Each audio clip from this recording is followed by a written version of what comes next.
Hi, my name is Tony Moss. I'm the chef and owner of Craigie on Main in Central Square, Mass. Today we're going to make our corned beef. It's a really, really simple recipe. The only thing that you really have to take into account is time. It takes a good 5 to 7 days to cure the beef properly before you can cook it.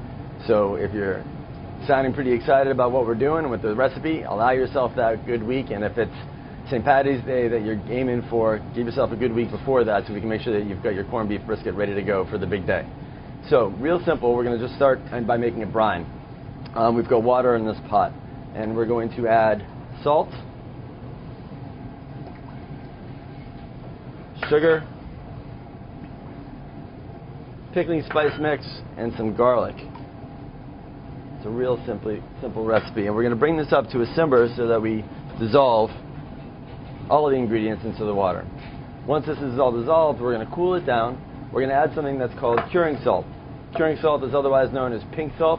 There's two different types. There's a type that's called number 1 and number 2. Number 1 is what we're going to be using for this, and that is for what's called short cures, or we're not dry curing something for a long time hanging in a cellar.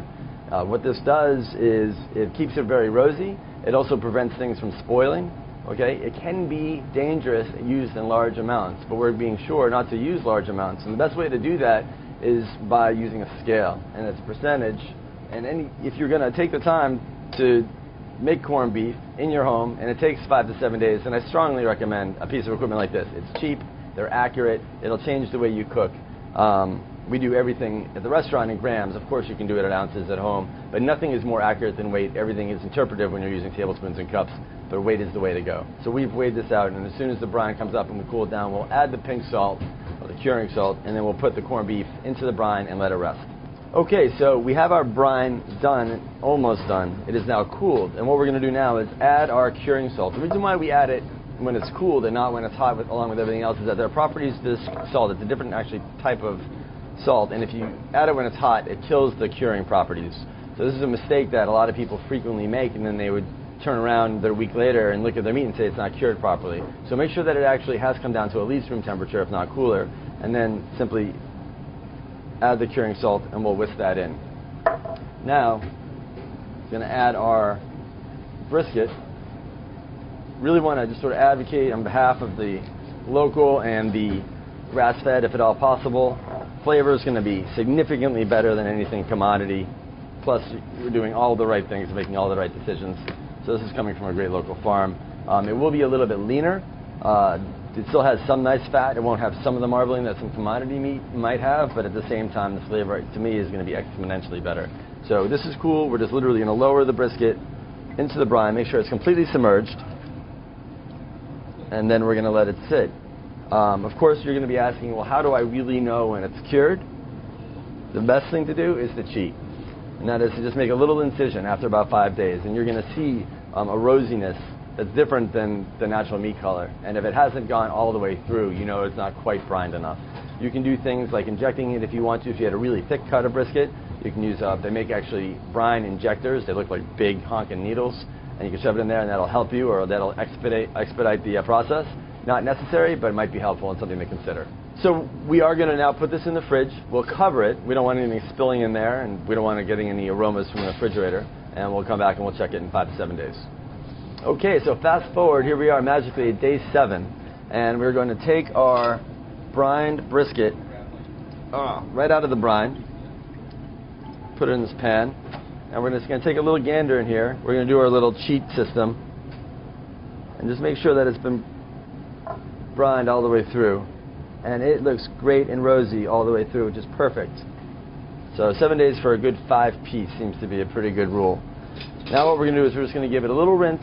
We're going to empty, throw away the brine. There's no use for the brine at all at this time, so totally toss that. We're going to put our brisket back in the pot and braise it, or stovetop.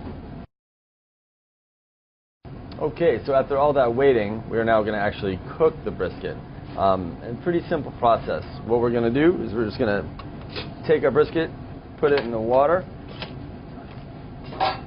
I say water in the recipe because that is the easiest. If you have chicken stock or beef stock handy, absolutely, you could substitute that.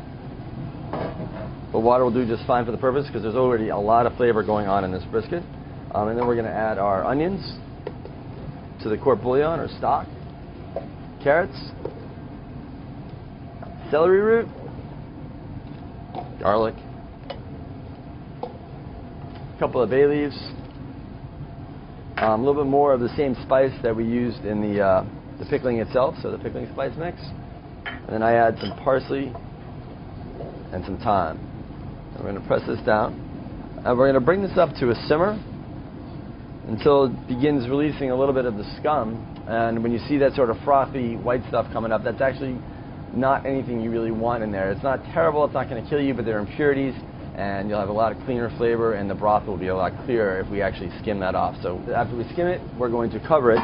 It takes a good 4 hours or so, and I know everyone wants to know exactly how long it's going to take, but every piece of brisket is going to be a little bit different, and some will be thicker and thinner. So let's use 3.5 or 4 hours as your ballpark, and then use a cake tester or a fork, and literally until it's fork tender and it comes out nice and clean. We don't want to let it boil. That's really important. Just a real slow simmer. An alternative method would be as if you had a really good braising pot or an earthenware casserole or something like that. You could absolutely treat this as an oven braise. 325, same thing, covered, and about the same amount of cooking time, whatever is most convenient for you in your house. And then when it's done, we're going to let it cool to room temperature and then put it in the fridge, ideally, and let it sit overnight. A couple of things are going to happen. If you let it sit, the flavors mature. The liquid gets absorbed again by the meat, and you'll have a much better flavor and texture for the meat. Of course, you could eat it that day. It would be great. This is going to be an outstanding piece of meat. But if you're really looking for perfection, we always let all of our stews and braises sit overnight at the restaurant. Okay, so here we are with our cooked brisket. I've just taken a piece off. You don't have to serve everything at one time, and it keeps in the liquid actually for a good long time now that it's been braised really well. And you can see the wonderful color that's in there. One of the things that I like to do is actually slice the brisket when it's cold. You'll get a much neater slice. Of course, you can slice it warm. It just tends to be a little soft because you've cooked it so beautifully. You want it to be meltingly tender. So you slice it cold and then reheat it in the broth slowly just to heat it through. Another part of the brisket that's really important is that you want to make sure that you're cutting it against the grain. And with brisket, it's actually pretty obvious. And you can see right here that the grain is going this way. And this is literally what we mean with the fibrils of the muscle tissue. So you're just literally going to go right against it. If you were to cut it with the grain, it would fall apart and it would be much chewier. So we've got a couple of slices right here. We're just going to cut a couple more. Of course, heading into St. Patty's Day, a variation on the theme would be to cook your corned beef with cabbage. And the way we would do that is simply, as it came up and you skimmed all your scum off of it, you could add a couple of heads of beautiful Savoy cabbage or any green cabbage and let it braise with it. You might add a little beer or a little wine in addition and have a wonderful corned beef and cabbage recipe going for you too. So here we are.